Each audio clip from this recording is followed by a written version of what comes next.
सृष्टि ज्ञान की आंखों में देखते हुए धीरे से बोली।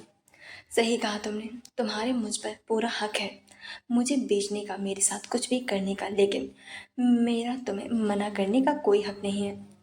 और ना ही मैंने तुम्हें मना किया। जब तुमने मुझसे शादी करने के लिए कहा था, मैं तुम्हें मना करना चाहती थी लेकिन नहीं कर पाई। जानते हो क्यों? क्योंकि मेरे पास तुमसे शादी और फिर सुसाइड करने के अलावा कोई और ऑप्शन ही नहीं था। ज्ञान खामोश सृष्टि की बातें सुन रहा था। कहीं ना कहीं उसे उसकी बातों में सच्चाई दिखाई दे रही थी। सृष्टि आगे नम आंखों के साथ बोली, तुमसे शादी करने के बाद मैंने डिवोर्स पेपर बनवाए क्योंकि मैं तुम्हारे साथ नहीं रहना चाहती थी, लेकिन तुम्हारी फैमिली, उसने मुझे इतना प्यार दिया कि जो मेरी फैमिली में मेरे साथ किया, मैं सब कुछ भूल गई थी। ये भूल गई थी कि हमारी शादी किन हालातों में हुई थी। मैंने डिसाइड कर लिया, अब चाहे कुछ भी हो जाए, मैं तुम्हारी फैमिली को छोड़कर नहीं जाऊंगी।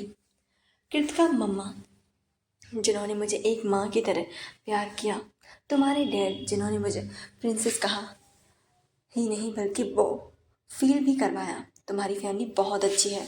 और शायद तुम भी। लेकिन उस रात जब तुमने इस शादी को डील का नाम दे दिया था, मुझे मेरी असलियत बता दी थी। मैंने पैसों के लिए तुमसे शादी की। सच में उस रात बहुत हर्ट हुई थी, लेकिन गलती तुम्हारी नहीं थी, गलती मेरी थी। मैंने अपने फ्यूचर को सिक्योर करने के लिए तुमसे शादी की थी, खुद को बचाने के लिए तुमसे शादी की थी, क्योंकि अगर तुमसे शादी नहीं करती तो मेरी ज़िंदगी तो वैसे भी नरक बन ही जाती। और शायद तुमने मुझसे शादी अपनी फिजियोलॉजी फियोलॉजिकल नीड के लिए ही की थी, बिस्तर गर्म करने के लिए की। तुम्हारे लिए और या बाकी लड़कों के लिए शादी का यही मतलब है, अपना फिजिकल नीड को पूरी करना। तुम्हारी वाइफ का क्या इच्छा है, वह क्या चाहती है, इसकी तुम लोगों की नज़र में कोई वैल्यू ही नहीं है। बोलते हुए सृष्टि का गला रुक गया था और उसकी आंखों में आंसू निकल रहे थे। सृष्टि के कहे हर शब्द ज्ञान के दिल पर तेज चोट कर रहे थे। उसके बह रहे आंसू उससे चीख चीख कर बोल रहे थे कि उसके साथ गलत हुआ है और उसने भी उसके साथ बहुत गलत किया है। ज्ञान ने झट से सृष्टि को अपने सीने से लगा लिया और प्यार से उसके बालों पर हाथ सहलाने लगा था। सृष्टि ने ज्ञान के कोट को अपनी मुट्ठी में भर लिया और सिसकने लगी थी। सृष्टि के सिसकने की आवाज़ ज्ञान के कानों में चुभ रही थी। उसे अब खुद पर भी बहुत ज़्यादा गुस्सा आ रहा था। आधे घंटे तक दोनों ऐसे ही पोजीशन में रहे। आज सृष्टि ने आज सब कुछ ज्ञान को बता दिया था, इसीलिए नहीं कि वो उस पर रहम करे, बल्कि इसीलिए वो नहीं चाहती थी आगे कोई भी प्रॉब्लम हो। वो सच में ज्ञान की फैमिली से बहुत ज़्यादा अटैच्ड हो चुकी थी और वह नहीं चाहती थी कि उसकी कही हुई गलती उसे उस फैमिली से दूर कर दे। कुछ ही देर बाद ज्ञान को सृष्टि की गर्म सांसें अपने सीने पर महसूस होने लगी थी। ज्ञान ने सृष्टि को खुद से अलग करके देखा तो सृष्टि रोते रोते ही गहरी नींद में सो गई थी। ज्ञान ने सीट को पीछे कर दिया था और सृष्टि को सही से सीट पर लिटा दिया और धीरे से उसके माथे को चूमते हुए बोला, आई प्रॉमिस, अगर तुम्हारे साथ गलत हुआ तो गलत करने वाले की हस्ती मिटा दूंगा, लेकिन अगर तुम्हारी कही बातें झूठ हुई तो मैं खुद नहीं जानता मैं तुम्हारे साथ आखिर क्या करूँगा। बोलकर कियान ने गुस्से में गाड़ी स्टार्ट की और वहाँ से निकल गया। डार्क हेवन विला मुंबई शहर से बाहर की तरफ बिल्कुल सुनसान जगह पर एक वाइट कलर का खूबसूरत सा विला बना हुआ था। बहुत बड़ा सा गार्डन था, एक तरफ फाउंटेन और पीछे की तरफ बड़ा सा स्विमिंग पूल था। और बहुत बड़ा गार्डन जिसमें रंग बिरंगे कई तरीके के फूल और बेशकीमती गमले रखे हुए थे। तभी एक ब्लैक कलर की गाड़ी बड़ी रफ्तार से बड़े ही लोहे के गेट के सामने आकर रुकी। वॉचमैन ने जल्दी से दरवाज़ा खोला और गाड़ी दरवाजे को पार करते हुए वाइट कलर के विला के सामने आकर रुकी। गार्ड ने जल्दी से आकर दरवाज़ा खोला और उसमें से क्यान बाहर निकला। अपने बॉस को देखकर सभी लोगों ने अपना सिर झुका लिया था।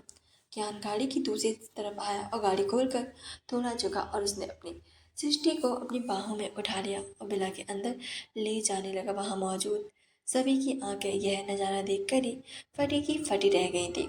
लड़कियों से इतनी नफरत करने वाला अयान गोइंका, और लड़कियों का नाम न सुनकर जिसका खून खौलता था, आज उसी अयान गोइंका उनके बॉस किसी और लड़की को अपनी बाहों में उठाए हुए था।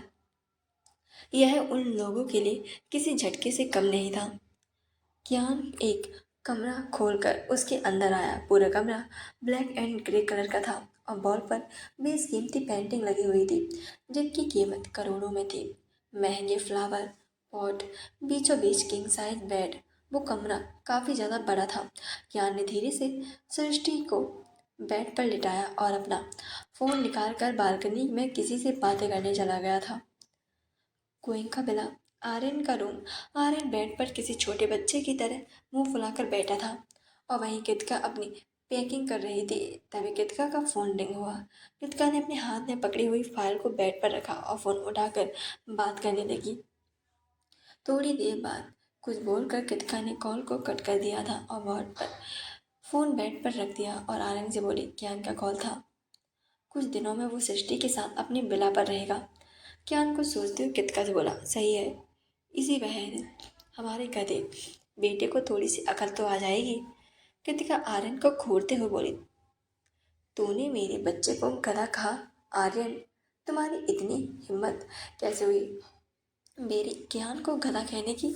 आई विल किल यू, तुम्हें छोड़ने वाली नहीं हूँ मैं, बोलकर कृतिका ने गुस्से से पिलो उठाई और आर्यन की तरफ फेंकी।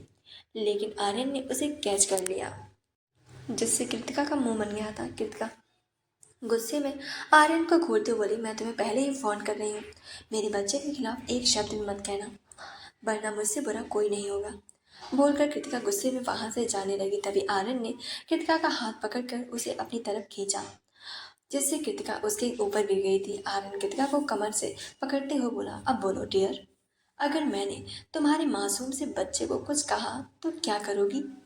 बोलते हुए आर्यन कृतिका के चेहरे की तरफ झुक रहा था। कृतिका गुस्से में उसके चेहरे पर अपना हाथ रखते हुए बोली, तो मैं छोड़ूंगी नहीं मैं, और मैंने तुमसे पहले भी कहा था मैं तुमसे डरती नहीं हूँ बल्कि तुम पर मुझसे डरते हो। तो मैं तुम्हें बोल रही हूँ उसे मेरे अच्छे पति की तरह मान जाओ। अगर मैंने तुम्हें अपनी पत्नी गिरी दिखानी शुरू कर दी ना। तभी आर्यन उसकी बात को बीच में ही काटते हुए जल्दी से बोला, अच्छा अच्छा, सॉरी देवी जी, माफ़ करना, जो तुम्हारे बेटे के लिए कहा। कृतिका घमंड से मुस्कुराते हुए बोली, ये हुई ना बात मेरे पतिदेव की तरह। आर्यन अपने मन में ज्ञान को कोसते हुए धीरे से बोला, जैसी माँ वैसा ही बेटा, पता नहीं कहाँ से पैदा हो गया है। फिर अचानक ही अपने बालों पर हाथ फेरते हुए बोला, ये क्या मेरा ही बेटा है ना? कहीं मैडम जी ने हॉस्पिटल में चेंज तो नहीं कर लिया था ना? कृतिका जो काफी देर से आर्यन को ही देख रही थी गुस्से में झल्लाते हुए बोली, अगर आपका बोलना हो गया हो तो जोर से बोलो। धीरे धीरे मेरे बेटे की बुराई कर रहे थे ना? मुझे अच्छे से पता है मेरा राजा बेटा इतना काम करता है, इतने कम टाइम में कितना बड़ा बिजनेसमैन बन गया है, लेकिन तुम तो बस उसकी बुराई करने से ही फुर्सत नहीं है। जब देखो मेरे मासूम से बच्चे को सुनाते ही रहते हो, बोलकर कृतिका गुस्से से अपने पैर पटकते हुए कमरे से बाहर चली गई थी। आर्यन अपने बाल खुजलाते हुए बोला, ज्ञान, और वो भी मासूम? मासूम तो मैं हूँ, मेरी मासूमियत तो तुम्हें दिखाई ही नहीं देती मैडम को, और इसका बच्चा मासूम, अरे एक नंबर का शैतान है। बचपन में जब छोटा था तो हमारे बीच में लड़ाई करवा देता था और अभी भी वैसा का वैसा ही है। बोलते हुए आर्यन के गुस्से से मुंह बन गया था और वह भी पैर पटकते हुए बेड से उठा और वॉशरूम में चला गया था। डार्क हेवन बिला सृष्टि ने धीरे से अपनी आंखें खोली और खुद को एक अनजान जगह पाकर अचानक ही चौंक कर बैठ गई थी। उसे डरते हुए खुद से बोली, मैं तो सफ़ेद कबूतर के साथ थी, फिर मैं ये कहाँ हूँ? और सफ़ेद कबूतर कहाँ पर है? कहीं मेरा किडनैप तो नहीं हो गया ना? और फिर रोते हुए बोली, लेकिन मेरे पास तो बड़ा भाव खाने के लिए ही पैसे नहीं है, मैं किडनैपर को क्या दूंगी? बोलकर सृष्टि की नज़र पूरे कमरे में पड़ी। सृष्टि कमरे को देखते हुए हैरानी से बोली, लगता है आजकल किडनैपर भाई साहब बहुत अमीर हो गए हैं। मेरे पास तो खुद का घर नहीं है और इनके पास इतना बड़ा कमरा। जब कमरा इतना बड़ा है तो पर घर कितना बड़ा होगा, चलकर देखती हूँ, बोलकर सृष्टि बेड से उठी और कमरे से बाहर जाने लगी। सृष्टि बिला की वो आंखें फाड़ कर देखते हुए सीढ़ियों से नीचे उतर रही थी। तभी उसके कानों में कुछ गिरने की आवाज पड़ी। सृष्टि हैरानी से खुद से बोली, लगता है किडनैपर भाई साहब वहां हैं। बोलकर सृष्टि अपने कदम धीरे से बढ़ाते हुए उस दिशा में जाने लगी थी जहां से आवाज आई थी।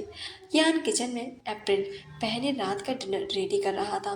तभी उसके कानों में एक जानी पहचानी आवाज पड़ी, किडनैपर भाई साहब। उस आवाज को सुनकर कियान का चेहरा सर्द हो गया था और उसने गुस्से से पलटकर दरवाजे की तरफ देखा जहां पर सृष्टि खड़ी हुई थी। कियान को अपने सामने देखकर सृष्टि अपनी आंखें मसलती हुई बोली, ये क्या हो गया? किडनैपर भाई साहब की शक्ल, मुझे वो सफेद कबूतर क्यों नजर आ रहा है? बोलकर सृष्टि ने दो तीन बार अपनी आंखों को खोला और बंद किया, लेकिन उसे बार बार कियान की नजर आ रहा था। कियान को काफी देर से सृष्टि का ड्रामा देख रहा था और फिर अब तक वह झंझला चुका था। इस वजह से उसने सर्द आवाज में बोला, ये बार बार क्या कर रहे हो तुम? सृष्टि अपनी आंखें हैरानी से बड़ी करते हुए धीरे से बड़बड़ाते हुए बोली, ये आवाज तो सफेद कबूतर की ही है। मतलब मेरे सामने सफेद कबूतर ही खड़ा हुआ है, मतलब मेरा किडनैपर सफेद कबूतर ने किया है। सृष्टि गुस्से से अपनी कमर पर हाथ रखकर कियान को घूरते हुए बोली, सफेद कबूतर। लेकिन अगले ही पल जब उसे कियान की घूरती हुई नजर खुद पर महसूस हुई तो जल्दी से बात को बदलते हुए बोली, मेरा मतलब कियान जी, आपने मुझे किडनैप क्यों किया? मैंने तो बड़ा पाव भी नहीं मांगा था। कियान ने कुछ पल गुस्से में सृष्टि को देखा और बिना उसकी बातों को जवाब दिए उसे ऑर्डर देते हुए बोला, बाहर डाइनिंग टेबल पर जाकर बैठ जाओ। सृष्टि गुस्से में पैर पटकती हुई किचन से बाहर निकलकर डाइनिंग टेबल पर बैठ गई थी। डाइनिंग टेबल पर कांच की बनी हुई थी। सिर्फ डाइनिंग टेबल ही नहीं, वहां पर मौजूद बॉल भी कांच की ही बनी हुई थी। सृष्टि अपनी सीट पर बैठी बोर हो रही थी। तभी उसके दिमाग में एक आइडिया आया और वह जल्दी से अपनी जगह से उठकर सीढ़ियों से ऊपर भाग गई थी। कुछ देर बाद सृष्टि सीढ़ियों से उतरकर नीचे आई और उसके हाथ में फोन था जिसमें वो कुछ टाइप कर रही थी। सृष्टि फोन पर टाइप करते करते अपनी जगह पर आकर बैठ गई। कुछ देर बाद कियान भी अपने हाथ में खाना लेकर डाइनिंग टेबल के पास आ गई और अपनी शांत आवाज में सृष्टि से बोला, फोन नीचे रखो। उसकी आवाज सुनकर सृष्टि ने उसकी तरफ देखा और फिर फोन को नीचे रख दिया। तभी उसका फोन रिंग करने लगा। उस आवाज को सुनकर कियान की आंखें शर्द हो गई थी। फोन की रिंग की आवाज सुनकर सृष्टि ने कियान की तरफ देखा जिसकी आंखें सर्द हो गई थी। सृष्टि डरते हुए अपने मन में बोली, फोन को भी अभी ही रिंग होना था। सफेद कबूतर कैसे गुस्से से लाल कबूतर बन गया है। अब क्या करूं? ये मुझसे कुछ पूछे, मैं यहाँ से भाग देती हूँ। बोलकर सृष्टि धीरे धीरे से अपनी जगह से उठने लगी। तभी उसके कानों में कियान की गुस्से से भरी आवाज, सच सच बताओ, तुमने अपना नंबर किस किस को दिया है? सृष्टि अपना सिर झुकाते हुए धीरे से बोली, तुम्हारी फैमिली और बस, और मैंने किसी को नहीं दिया। कियान ने कुछ पल सोचा और फिर सृष्टि से बोला, खाना खा लो, उसके बाद बात कर लेना। सृष्टि ने राहत की सांस ली और धीरे से अपना सिर हाँ में हिला दिया। कियान ने दोनों को खाना सर्व किया। खाने को देखकर तो सृष्टि जोर से भूख लग गई थी और वह जल्दी जल्दी खाने को खाने लगी थी। सृष्टि खाते हुए कियान से बोली, सच बताओ, ये खाना तुमने खुद अपने हाथों से बनाया है? इतना टेस्टी खाना? उसकी बात सुनकर कियान ने चिढ़ते हुए कहा, नहीं, भूत ने बनाया है। भूत का नाम सुनकर सृष्टि का चेहरा डर से मानो सफेद पड़ गया था और वो डरते हुए बोली, भूत? यार मुझे भूतों से बहुत डर लगता है, प्लीज़। बचपन में जब मैं कोई गलती करती थी तो मम्मा मुझे एक कमरे में बंद कर देती थी जहाँ बहुत सारे भूत होते थे जो मुझे बहुत मारते थे। बोलते हुए सृष्टि की आंखों से आंसू निकलने लगे थे। ज्ञान जल्दी से अपनी जगह से उठकर सृष्टि के पास आया और उसे अपनी सीने से लगाकर शांत करते हुए बोला, रिलैक्स जाना, कोई बात नहीं है और ना ही कोई भूत है। ये खाना मैंने ही बनाया है। सृष्टि अपना चेहरा ज्ञान के सीने में छुपाते हुए बोली, नहीं, भूत है वो मुझे बहुत मारेगा। ज्ञान ने सृष्टि का चेहरा कुछ अलग किया और अब उसका चेहरा अपने हाथों से थामाते हुए बोला, मेरे होते हुए किसी की भी हिम्मत नहीं है कि मेरी जाना को हाथ भी लगा सके। सृष्टि मासूमियत से ज्ञान की आंखों में देखते हुए बोली, सच कोई भूत नहीं तो नहीं आएगा ना? कियान अपना सिर ना में हिलाते हुए बोला, यहाँ सिर्फ हम दोनों हैं, कोई तीसरा नहीं है। बोलकर कियान ने खाने का एक बाइट तोड़ा और सृष्टि के मुंह की तरफ बढ़ाया। सृष्टि ने कियान की आंखों में देखते हुए उसके हाथ से बाइट को खा लिया। कियान ने ऐसे ही सृष्टि को पूरा डिनर करवाया और उसके बाद खुद भी खाना खाया। खाना खाने के बाद सृष्टि अपना फ़ोन लेकर रूम में चली गई थी। उसके जाने के बाद कियान ने किसी को कॉल किया और बोला, मैंने तुम्हें एक फ़ोटो सेंड की है, कल सुबह तक मुझे इसकी सारी इंफॉर्मेशन मिल जानी चाहिए। उसकी बात सुनकर बोलकर कियान ने अपना कॉल कट कर दिया था और खुद से बोला, अगर तुम वाकई में इनोसेंट हो तो दुनिया की सारी खुशियाँ मैं तुम्हारे नाम कर दूंगा, लेकिन अगर जैसा उस लेटर में लिखा हुआ था अगर वैसा हुआ तो कोई असर नहीं छोड़ूंगा तुम्हारी जिंदगी को तबाह करने में। बोलते हुए कियान की आंखें गुस्से से लाल हो गई थी। अगला दिन सृष्टि अपने कॉलेज के लिए रेडी हो रही थी। कियान ने सुबह ही जो सामान जरूरी था सब कुछ गोइंका विला में मंगा लिया था। सृष्टि रूम में रेडी खड़ी थी और अपना बैग पैक कर रही थी। बैग पैक करने के बाद सृष्टि ने किसी को कॉल किया और बोली, मॉम मुझे आपसे परमिशन चाहिए थी। दूसरी तरफ से कृतिका की आवाज़ आई, बोलो। सृष्टि कुछ सोचते हुए अपने मन में बोली, अगर मम्मा को सच बताया हो तो हो सकता है मैं मना कर दे। एक काम करती हूँ, मामा को बोल देती हूँ कि मैं अपने मायके जा रही हूँ। हाँ यही सही रहेगा। सोचकर सृष्टि ने गहरी सांस ली और कृतिका से बोली, मम्मा मुझे कुछ काम है और अपने घर में जाना है। अगर कियान से इस बारे में पूछती तो वो मुझ पर गुस्सा करते, इसीलिए मैं आपसे पूछ रही हूँ, क्या मैं जा सकती हूँ? बस कुछ घंटों की बात है। दूसरी तरफ कृतिका की आवाज़ आई, बेटा जाओ, इसे पूछने की क्या बात है। सृष्टि की होठों पर यह सुनकर स्माइल आ गई थी और वह फोन को कट करके जैसे ही पीछे मुड़ी सामने कियान को देखकर उसकी स्माइल अचानक से गायब हो गई थी। कियान सृष्टि को एकटक देखते हुए अपनी सर्द आवाज में बोला, कॉलेज से सीधा यहाँ आना, कहीं जाने की जरूरत नहीं है। मुझे कुछ काम है इसीलिए ड्राइवर तुम्हें लेने आएगा। सृष्टि के होठों पर सादे मुस्कुराहट आ गई थी और वह अपने मन में बोली, इसका मतलब सफ़ेद कबूतर आज बिजी है, अब तो ये अच्छा मौका है।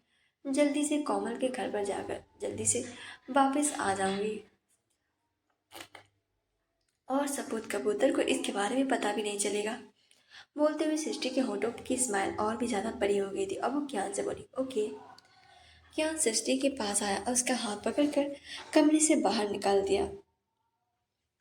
वहीं एक कमरे में एक लड़की सृष्टि की फोटो को देखते हुए नफरत से बोली, बस कुछ घंटे और तुम सोच भी नहीं सकती मैं तुम्हारे साथ क्या करूँगी। तुम्हारा धोखेबाज पति तुम्हें खुद धक्के मारकर अपनी जिंदगी से बाहर निकाल फेंकेगा। तुम सोच भी नहीं सकती इस पार्टी में तुम्हारे साथ क्या क्या होगा। जो जिल्लत सालों पहले मेरे किसी अपने ने सही थी, आज वही जिल्लत मैं तुम्हें सहनी पड़ेगी। इतनी बेइज्जती होगी तुम्हारी कि तुम किसी से भी नजरें उठाकर बात भी नहीं कर सकोगी। तुम्हारे जीते जी तुम्हें डेड बॉडी बना दूंगी। वह तो सुन नहीं सकती और ना ही कुछ देख सकती है और ना ही उसकी बॉडी मूव कर सकती है, लेकिन तुम सब कुछ करोगी, लेकिन फिर भी कुछ भी नहीं बोल पाओगी। कुछ भी नहीं बोलते हुए उस लड़की ने अपने हाथ में पकड़ी गन से एक गोली चला दी थी जो सामने सृष्टि की फोटो पर लग गई थी।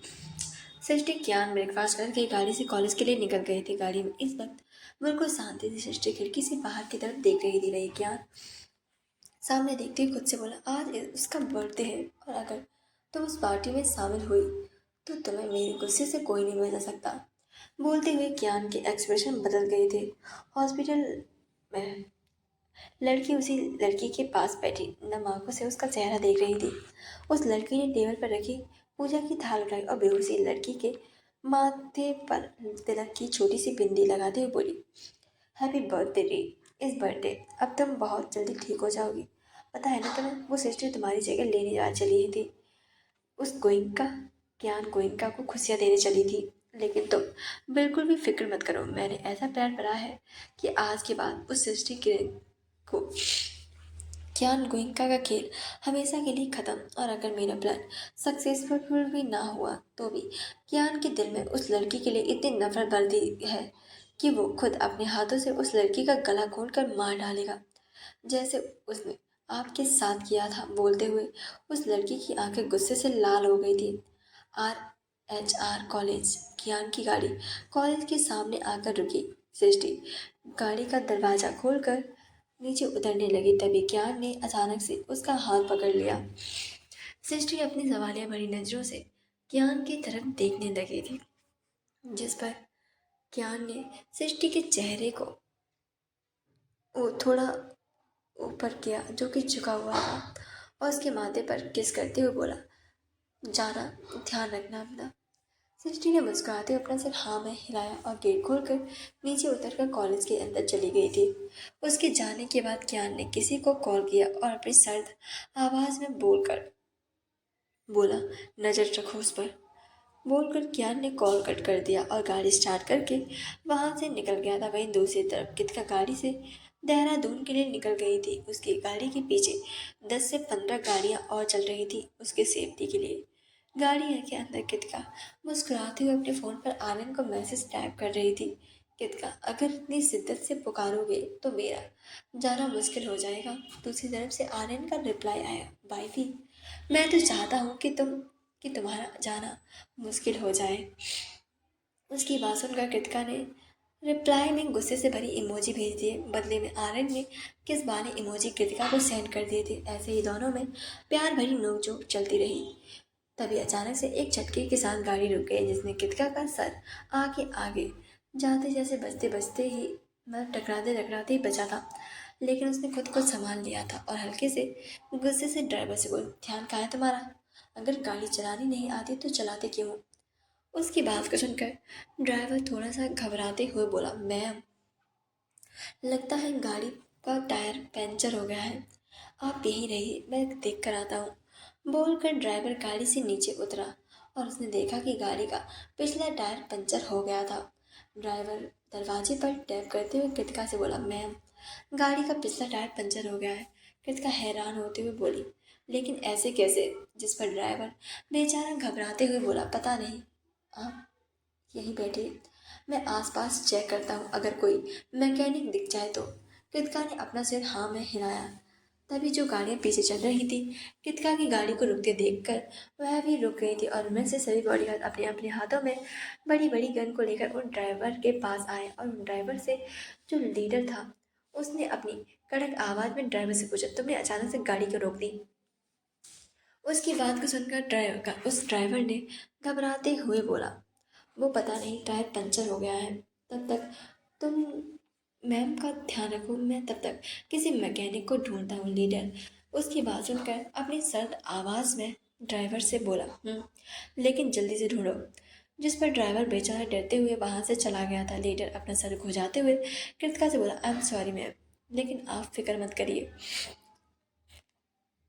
उसकी बात सुनकर कृतिका हल्का मुस्कुराते हुए बोली, कोई बात नहीं। जिस पर ड्राइवर एक साइड में आया और उसने अपना फ़ोन निकाल कर किसी को कॉल किया और बोला, आपने जैसा कहा था वैसा हो गया है। वहीं दूसरी तरफ से आवाज़ आई, अब तू वहाँ से निकल। ड्राइवर ने मुस्कुराते हुए कहा और फ़ोन को कट करके वहाँ से निकल गया था। कितका अपने हाथ की कलाई में बंधी हुई घड़ी में टाइम देख रही थी। सभी बॉडीगार्ड उसकी गाड़ी के चारों ओर अपने हाथों में गन लिए हुए खड़े थे, क्योंकि वह कृतिका की सेफ्टी को लेकर कोई भी रिस्क नहीं ले सकते थे। कृतिका गुस्से में बोली, ये ड्राइवर अभी तक आया क्यों नहीं है? लीडर बॉडीगार्ड दूसरे बॉडीगार्ड से बोला, ड्राइवर को देख कर आओ कि वह कहाँ रह गया। बॉडीगार्ड ने अपना सिर हाँ में हिलाया और वह वहाँ से उस ड्राइवर को ढूंढने के लिए दूसरी तरफ चला गया था। लेकिन उसने हर तरफ ड्राइवर को ढूंढ लिया था, लेकिन उसे कहीं भी ड्राइवर नहीं मिला था। वही वर्ड लीडर ने अपना सर खुजाते हुए नर्म आवाज में कृतिका से बोला, मैम अगर चाहे तो आप हमारी गाड़ी में चल सकती हैं, पता नहीं कितना वक्त लगेगा। उसकी बात सुनकर कृतिका ने एक नज़र खिड़की की तरफ देखा और अपने सिर हाँ में हिलाकर गाड़ी के दरवाजा खोला और बाहर निकल आई। कृतिका जैसे ही बाहर निकली, अचानक से वहां पर फायरिंग होने लगी। किसी को भी कुछ भी समझ नहीं आया कि अचानक से हुआ क्या है। लेकिन बॉडीगार्ड अगले ही पल जिस दिशा में फायरिंग हो रही थी उस दिशा में फायरिंग करने लगे थे। कृतिका बहुत ज़्यादा घबरा गई थी और जल्दी से गाड़ी का दरवाज़ा खोलकर वह वापस से अंदर बैठ गई थी। कृतिका बहुत ज़्यादा घबराई हुई थी। इस जल्दबाजी में उसने जल्दी जल्दी से अपने फ़ोन को निकाला और फिर वह जल्दी से फ़ोन को ढूंढने लगी, लेकिन उसका फ़ोन सीट के नीचे गिर चुका था। कृतिका सीट के नीचे झुके, लेकिन उसका फ़ोन आगे वाले सीट के नीचे गिरा हुआ था, जिस वजह से वह चाहकर भी अपना फ़ोन नहीं उठा पा रही थी। यह देखकर वह और भी ज़्यादा, उसके हाथ पैर जैसे कांपने लगे थे और उसकी आंखें तो जैसे रोने की कगार पर आ चुकी थी। वहीं बाहर कृतिका के बॉडीगार्ड्स वही बहादुरी से फायरिंग का जवाब फायरिंग से दे रहे थे, लेकिन तभी वहां पर अचानक से बहुत ज़्यादा धुआं हो गया, जिस वजह से बॉडीगार्ड्स को कुछ भी दिखाई नहीं दे रहा था। लेकिन फिर भी बॉडीगार्ड्स अंदाज़ा लगाकर फायरिंग कर रहे थे। वो रास्ता भी काफ़ी ज़्यादा सुनसान था और जंगल के बीचों बीच था, इसीलिए वहां पर उनकी मदद करने के लिए कोई भी नहीं था। कुछ ही घंटों में कृतिका के सभी बॉडीगार्ड एक एक करके जमीन पर गिरने लगे थे। कुछ ही देर बाद सभी बॉडीगार्ड्स अचानक से जमीन पर ढेर पड़े थे। कुछ आदमी जंगल से बाहर निकले और कृतिका की गाड़ी के पास आने लगे थे। यह देखकर कृतिका बहुत ज़्यादा घबरा गई थी और जल्दी से अपना फ़ोन उठाने की कोशिश करने लगी। तभी एक बॉडीगार्ड ने अपने हाथ का पंच बनाकर गाड़ी के शीशे पर मारा, जिससे गाड़ी का शीशा अचानक से टूटकर चकनाचूर हो गया था। कृतिका की आंखों से आंसू गिरने लगे थे। वो डरते हुए पीछे हटने लगी। तभी एक आदमी ने उसके चलने से कृतिका पीछे हटने लगी थी, लेकिन ड्राइवर ने दरवाज़ा खोला और कृतिका को बाहर निकाला। कृतिका बहुत ज़्यादा घबरा गई थी। कृतिका ने बॉडीगार्ड्स की तरफ देखा, जो कि जमीन पर गिरे हुए थे। एचआर कॉलेज सृष्टि क्लास में बैठी सीट पर बैठी अपनी नोटबुक में कुछ लिख रही थी। वहीं कोमल उसके पास में बैठी उसे कुछ बोल रही थी। सृष्टि कोमल की तरफ देखते हुए बोली, तूने बताया नहीं किसका बर्थडे है? कोमल अजीब से स्माइल के साथ बोली, बर्थडे किसी का भी हो, लेकिन फेमस तो तू हो ही जाएगी। सृष्टि ना समझते हुए बोली, क्या मतलब है कि मैं फेमस हो जाऊंगी? कोमल सस्पेंस से स्माइल करते हुए बोली, पार्टी में सब कुछ पता चल जाएगा। अभी ये बात तो मेरे साथ चलेगी या अकेली आएगी? मैं तुझे एड्रेस सेंड कर देती हूँ ताकि कोई प्रॉब्लम ना हो। सृष्टि अपने मन में सोचते हुए बोली, अगर कोमल के साथ जाऊंगी तो शक हो सकता है, नहीं मुझे अकेले ही आना होगा। सोचकर सृष्टि स्माइल करते हुए कोमल से बोली, तू टेंशन मत ले, तुम एड्रेस सेंड कर देना, मैं आ जाऊंगी। कोमल मुस्कुराते हुए बोली, या श्योर। वैसे मैं तूने पार्टी के लिए किस ड्रेस डिसाइड की है, या अगर नहीं की है तो मेरे पास एक ड्रेस है, अगर तू वही पहन कर आना प्लीज़। बोलकर कोमल ने एक पैकेट निकाल कर धीरे से सृष्टि को पकड़ा दिया। सृष्टि मना करते हुए बोली, नहीं यार इसकी कोई ज़रूरत नहीं है। लेकिन कोमल जिद करते हुए, अगर तू पहन कर इस नई पार्टी में आई तो सच में मैं तुझसे बात नहीं करूँगी, तुझे मेरी कसम सृष्टि।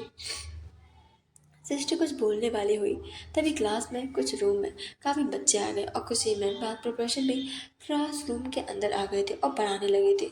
दो क्लास हुई और कोमल प्रिंसिपल से छुट्टी लेकर कॉलेज से चली गई थी। कुछ घंटे बाद छुट्टी हो गई थी और सृष्टि के साथ साथ सभी बच्चे भी क्लासरूम से बाहर निकल गए थे। सृष्टि वॉशरूम में आई और उसने अपना बैग खोलकर एक पैकेट को निकाला और उसमें रखी हुई ड्रेस को देखा तो उसकी आंखें हैरानी से बड़ी हो गई।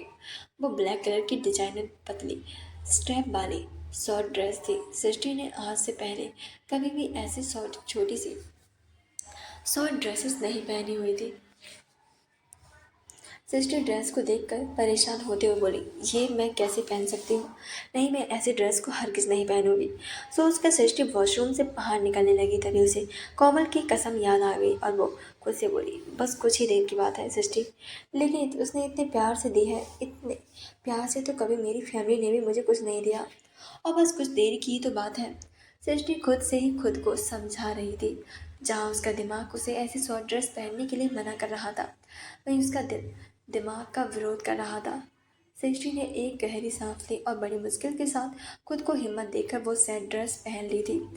उस ड्रेस में सृष्टि गोरे रंग और लोमी कमरे की टांगें साफ दिखाई दे रही थी।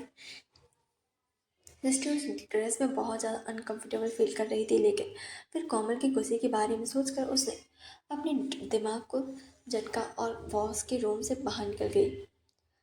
सृष्टि कॉलेज के बाहर आई और उसने अपने चेहरे को दुपट्टे से ढका हुआ था, इस वजह से कोई भी उसे पहचान नहीं पाया। तभी सृष्टि के फ़ोन पर एक मैसेज आया। सृष्टि ने फ़ोन और ऑन करके देखा तो व्हाट्सएप खोल के देखा था, कोमल ने उसे अपने घर का एड्रेस सेंड किया था। सृष्टि ने गहरी सांस ली और कॉलेज के गेट के बाहर आकर ऑटो में ढूंढने लगी थी। कुछ ही देर में एक ऑटो रुका। सृष्टि उस मैं बैठकर वो अपनी मंजिल की तरफ बढ़ गई थी। कियान की फैमिली से झूठ बोलकर सृष्टि को बिल्कुल भी अच्छा नहीं लग रहा था। उसका दिल बहुत ज़्यादा घबरा रहा था। सृष्टि घबराते हुए खुद से बोली, बस भगवान जी, किसी को पता न लगे। अगर आपको सब पता है कि मैंने झूठ बोला है तो उसके दिल को बहुत ठेस पहुंचेगी और सबको कितना बुरा लगेगा। इस पार्टी में वापस आने के बाद मैं मम्मा को बता दूंगी कि मैंने उनसे झूठ बोला था। उन्हें मुझे जो सज़ा देनी है वह मुझे दे सकती हैं, लेकिन आज के बाद कभी भी ऐसे चोरी छुपे कहीं नहीं जाऊंगी।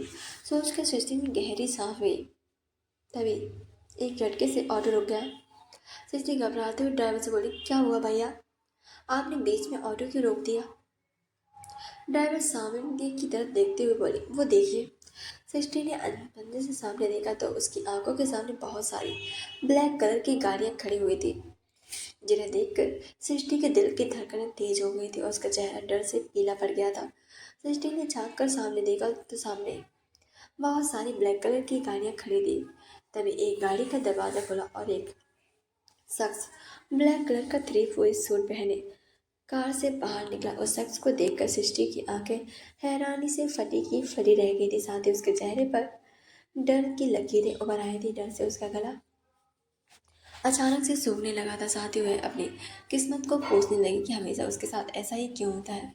वहीं दूसरी तरफ कृतिका ने धीरे धीरे से अपनी आंखें खोली। तभी उसके कानों में दो लोगों के हंसने की आवाज़ पड़ी। कृतिका की आंखें झट से पूरी तरह से खुल गई थी। कृतिका ने दर्द से अपने सर को पकड़ लिया और याद करने की कोशिश करने लगी कि क्या हुआ था। फ्लैशबैक, कुछ घंटे पहले आदमी ने कृतिका का हाथ पकड़कर उसे गाड़ी से बाहर निकाला और कृतिका गुस्से में अपना हाथ छुड़ाने की कोशिश कर रही थी। तभी किसी ने उसके पीछे से उसके सर पर डंडा मार दिया था।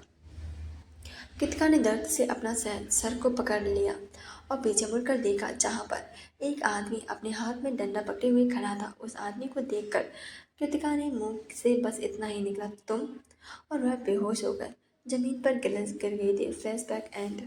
कृतिका याद करने की कोशिश कर रही थी। तभी एक आदमी और औरत उसके पास आए। उन्होंने देखकर कृतिका का चेहरा गुस्से से लाल हो गया था और वह चिल्लाते हुए बोली, तुम दोनों यहाँ कोई और नहीं, नीलम का पति और उसकी सौगंध थी, जो कृतिका से बदला लेना चाहते थे।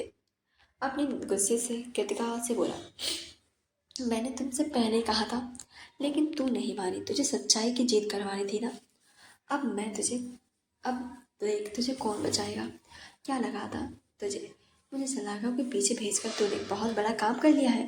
नहीं, तेरा कानून मेरा कानून कुछ नहीं हो सकता, कुछ भी नहीं।